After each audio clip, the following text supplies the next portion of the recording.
Oh, hey, how's it going, everybody? It's Michael Boy. I'm here with Read, Remember, Repeat, and we just want to let you guys know, we could be doing something selfish, things for ourselves, right? But we started a charity, and this is very unselfish on our part because what we want to do is give back to the kids, the youth, the orphanage, the homeless, the people that don't have those new ideas because they're stuck in a revolving door. So what we want you guys to do is definitely reach out to us. This is the link right here. Help us save a life. Click the link in bio. Read, remember, repeat.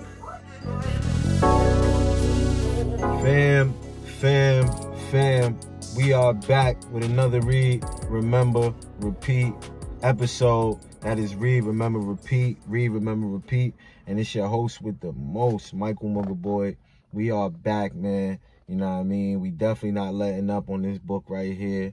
Outwitting the Devil by Napoleon Hill. Man, I'm telling you, too much info is in this book, right? Yeah, man. Where do I start? We left off on page 85, so we're going to start off right on the last question that he asked and get us in tune to where we left off at. Like I said, go get your workbook. It's an action planner. It's a journal. You get the journal the things that you've been thinking about while you get this book, your thoughts. Then you get the actions that you want to take, you know what I mean? So life is good, man, and it's better when you write things down, because when you write things down, it's right in your face, you know what I mean? You go back to it, and it's right there, and it gives you a guide to set the sail. But what we're going to do is right now, we're going to jump right in, page 85, right? So question, I conclude from what you say that drifting and procrastination are the same. Is that true? Yes, that is correct. Any habit which causes one to procrastinate, to put off reaching a definite decision, leads to the habit of drifting. Says the devil, I cause people to allow me to do their thinking for them because they are too lazy and too indifferent to think for themselves. Laziness plus indifference equals procrastination, which equals drifting. Laziness plus indifference equals procrastination, which equals drifting, right? This describes a true drifter as defined by Hill, since I have been a true procrastinator for most of my life. This hits a little too close to home for me. I like to use the excuse that I work best under pressure, but that is all it is, an excuse for why I procrastinate. Can you think of examples in your own life when laziness and indifference led you off your path to success? When an opportunity slipped through your fingers because you were too slow to seize it in time. Now jumping back into the Q&A. Question, is man the only creature who drifts? Answer, yes. All other creatures move in response to definite laws of nature. Man alone defies nature laws and drifts when he wills. Everything outside the minds of men is controlled by my opposition, by laws so definite that drifting is impossible. I control the minds of men solely because of their habit of drifting, which is only another way of saying that I control the minds of men only because they neglect or refuse to control and use their own minds. Question. This is getting to be pretty deep stuff for a mere human being. Let us get back to the discussion of something less abstract. Please tell me how this drifting habit affects people in the everyday walks of life. And tell me in terms the average person can understand. I would prefer to keep this interview up among the stars.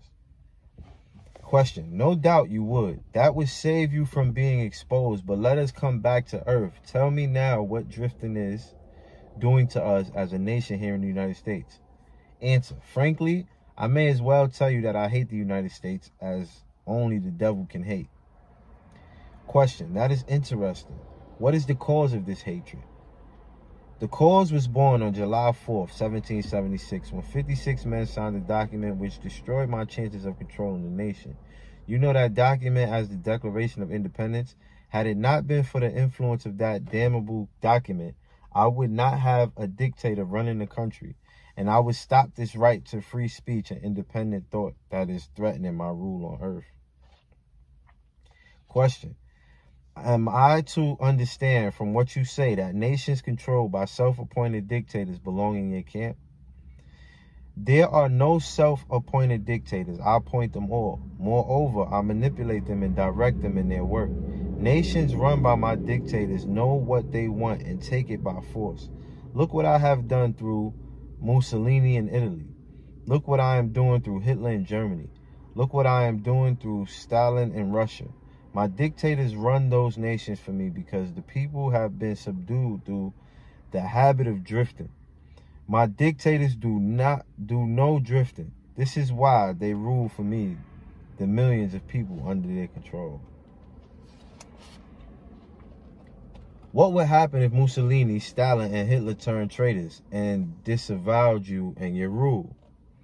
That will not happen because I have them too well bribed. I am paying each of them with the sop of his own vanity by making him believe he is acting on his own account. That is another trick of mine. Question. Let us come back to the United States and learn something of what you are doing to convert people into the habit of drifting. Answer. Right now, I am paving the way for a dictatorship by sowing the seeds of fear and uncertainty in the minds of the people. Question. Through whom are you carrying on your work? Mainly through the president. I am destroying his influence with the people by causing him to drift on the questions of a working agreement between employers and their employees. If I can induce him to drift for another year, he will be so thoroughly discredited, I can hand over the country to a dictator. If the president continues to drift, I will paralyze personal freedom in the United States, just as I destroyed it in Spain, Italy, Germany, and England. In 1938, when Hill was writing this manuscript, the president was Franklin D. Roosevelt. Are the devil's comments applicable today? Do you think Hill might write the same words today as he wrote 70 years ago? Family, it is source time. I almost forgot. I looked at the time just now. So after we get back with the source, you already know. Jump right in the book. Let's go.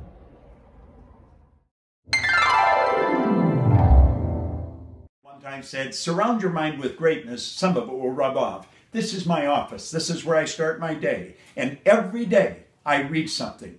Form a habit of reading every day. It's Bob Proctor. One time said, surround your mind with greatness. Some of it will rub off. This is my office. This is where I start my day. And every day I read something. Form a habit of reading every day. It's Bob Proctor. One time said, surround your mind with greatness. Some of it will rub off. This is my office. This is where I start my day. And every day I read something. Form a habit of reading every day. This is Bob Proctor, and thank you. Yes, fam. We are back, family. We just jumped off page 88. We moving into page 89. Y'all see what's going on. Napoleon Hill, outwitting the devil. Let's get it. Question. What you say leads me to the conclusion that drifting is a weakness which inevitably ends in failure, whether among individuals or nations. Is that your claim? Answer. Drifting is the most common cause of failure in every walk of life. I can control anyone whom I can induce to form the habit of drifting on any subject. The reason for this is twofold. First, the drifter is just so much putty in my hands to be molded into whatever pattern I choose, because drifting destroys the power of individual initiative. Second, the drifter cannot get help from my opposition, because the opposition is not attracted to anything so soft and useless. Question. Is that why a few people are wealthy while the majority of people are poor? That is exactly the reason. Poverty, like physical illness, is a contagious disease. You find it always among the drifters, never among those who know what they want and are determined to get just that. It may mean something to you when I call your attention to the fact that the non-drifters whom I do not control and those who possess most of the wealth of the world happen to be the same people. Question. I have always understood that money was the root of all evil, that the poor and the meek would inherit heaven, while the wealthy would pass into your hands. What have you to say of that claim? Men who know how to get the material things of life generally know how to keep out of the hands of the devil as well. The ability to acquire things is contagious. Drifters acquire nothing except that which no one else wants. If more people had definite aims and stronger desires for materials and spiritual riches, I would have fewer victims. The actual verse of the Bible talks about the love of money, not money itself. For the love of money is the root of all kinds of evil. I assume from what you say that you do not claim fellowship with the industrial leaders. Evidently, they are not friends of yours. Friends of mine, I'll tell you what sort of friends of mine they are. They have belted the entire country with good roads, thus bringing into close communion the people of both city and country. They have converted ores into steel, with which they have built the skeletons of great skyscrapers. They have harnessed electrical power and converted it into 1,000 uses, all designed to give man time to think. They have provided through the automobile personal transportation to the humblest citizen, thus giving to everyone the freedom of travel. They have provided every home with instantaneous news of what is happening in all parts of the world through the aid of the radio, and now television, smartphone, satellite, and internet. Wow, that's crazy. They have reared libraries in every city, town, and hamlet, and have filled them with books, giving to all who read a complete outline of the most useful knowledge mankind has gathered from his experiences. They have given the humblest citizen the right to express his own opinion on any subject, anytime, anywhere, without fear of molestation. And they have seen to it that every citizen may help make his own laws, levy his own taxes, and manage his own country through the ballot. These are but some of the things that industrial leaders have done to give every citizen the privilege of becoming a non-drifter. Do you think these men have helped my cause? Who are some of the present-day non-drifters over whom you have no control? I have control over no non-drifter, present or past. I control the weak, not those who think for themselves. Go ahead and describe a typical drifter. Give your description point by point so I can recognize a drifter when I see him. The first thing you will notice about a drifter is his total lack of a major purpose in life.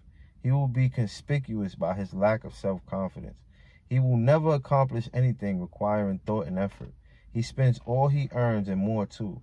If he can get credit, he will be sick or ailing from some real or imaginary cause and calling to high heaven if he suffers the least physical pain. He will have little or no imagination. He will lack enthusiasm and initiative to begin anything he is not forced to undertake, and he will plainly express his weakness by taking the line of least resistance whenever he can do so. He will be ill-tempered and lacking in control over his emotions. His personality will be without magnetism, and it will not attract other people. He will have opinions on everything but accurate knowledge of nothing. He may be jack of all trades but good at none. He will neglect to cooperate with those around him, even those on whom he must depend for food and shelter. He will make the same mistake over and over again, never profiting by failure. He will be narrow-minded and intolerant on all subjects, ready to crucify those who may disagree with him. He will expect everything of others, but will be willing to give little or nothing in return. He may begin many things, but he will complete nothing. He will be loud in his condemnation of his government, but he will never tell you definitely how it can be improved. He will never reach decisions on anything if he can avoid it. And if he is forced to decide, he will reverse himself at the first opportunity. He will eat too much and exercise too little. Family, you already know. That was some sauce right there. And we're going to end it right there. See y'all tomorrow. Read, remember, repeat. Let's go.